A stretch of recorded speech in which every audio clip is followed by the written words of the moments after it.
Hey there, today we're going to look at a beginner's guide to Substack, how to use Substack 2025 full guide. So let's get started. First, go to Substack's main page and click on Start Your Publication. Over here, click on your account icon in the top right corner. After that, from the drop down menu, click on Settings. Then click on Create another publication. Over here, set a unique URL for your publication and click Continue. After that, upload your mailing list file or manually add email addresses. Then click Continue. Over here, click on the New Post button. After that, select Text Post. Then enter a title, highlight, and subtitle.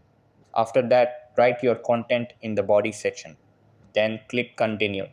Over here, choose how you want to distribute the post. After that, decide who can comment. Then add relevant tags. After that, choose to schedule or send the post now. Then click Send via email and the Substack app. Over here, click Send to everyone. After that, click on Add Subscribe buttons. Then click Continue again to finalize. And that wraps it up. Appreciate you watching. See you in the next.